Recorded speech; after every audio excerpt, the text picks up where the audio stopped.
Manager. உங்களுக்கு தெரிஞ்சவங்க யாராவது மேனேஜராக இருக்காங்களா? இல்லை நீங்கள் மேனேஜராக இருந்திருக்கீங்களா?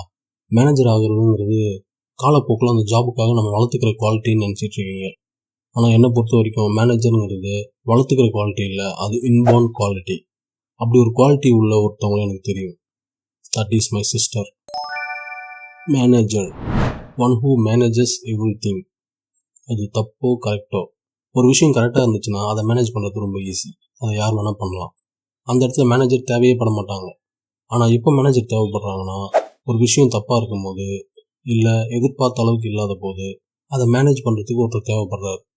அந்த இடத்த ஃபில் பண்ணுறதுக்காக உருவாக்கப்பட்ட ஒரு போஸ்டிங் தான் மேனேஜர். அந்த குவாலிட்டி சிலருக்கு பிறப்புல இருந்தே இருக்கும். அப்படி ஒரு அதிசய பிரிவு தான் என்னோட தங்கச்சி. அவள் டீ போடுவா. டீ ஒரு மாதிரி இருக்கே அப்படின்னு கேட்டால், 3 ரோஸஸ் தீர்ந்து போச்சு, ஏவிடியில் போட்டேன் அப்படின்பா. இதில் என்ன இருக்குது, இது நியாயமான ரீசன் தானே. மறுநாளும் அதே மாதிரி தான் இருக்கும். அப்போ கேட்டால், ஆரோக்கிய பால் கிடைக்கல, ஆவின் பால் தான் கிடைச்சதும்பா.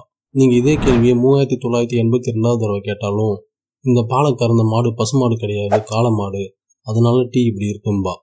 எதையாவது சொல்லி மேனேஜ் பண்ணி அந்த ப்ராடக்ட் நல்லதாக இருக்குது, அதை நல்லதாக உருவாக்குறதுக்காக தன்னால் முடிஞ்ச முழு உழைப்பையும் அதில் 100% போட்டிருக்கேன்.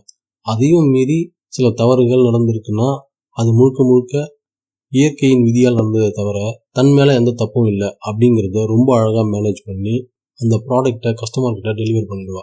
டீயாக இருக்கட்டும், தோசையாக இருக்கட்டும், ஆப்பமாக இருக்கட்டும், ஸ்வீட்டாக இருக்கட்டும், முறுக்காக இருக்கட்டும், என்னவாக இருந்தாலும் ஷீ செல்ஸ் இட். இதே குவாலிட்டியை நான் இன்னொருத்தர்கிட்டையும் பார்த்துருக்கேன். இந்தியன் ரூபியோட வேல்யூ குறையில, டாலரோட வேல்யூ தான் ஏறிட்டு இருக்கு அப்படின்னு சொன்னாங்க பார்த்தீங்களா. அவங்கள நம்பி எப்பேற்பட்ட பொறுப்பையும் கொடுக்கலாம். She will manages everything. Sometimes எனக்கு தோணும், அப்படி ஒரு நிர்மலா சீதாராமன் தான் நமக்கு தங்கச்சியாக வந்து பிறந்திருக்கோம் அப்படின்னு. இப்படி ஒரு திறமையான மேனேஜர்ஸை நீங்களும் பார்த்துருப்பீங்க. உங்கள் வீட்டில் உங்கள் தங்கச்சியா, அக்காவா, அம்மாவா, ஆர் ஃபினான்ஸ் மினிஸ்டரா கண்டிப்பாக உங்கள் பக்கத்தில் இருப்பாங்க. நீங்கள் அவங்க ப்ரெசன்ஸை ஃபீல் பண்ணியிருப்பீங்க. இந்த குலோப் ஜாமுன் ஏன் லட்டு மாதிரி இருக்குது? அதுக்கு நான் காரணம் இல்லை, அந்த குலோப் ஜாமுனோட நடத்தை சரியில்லை.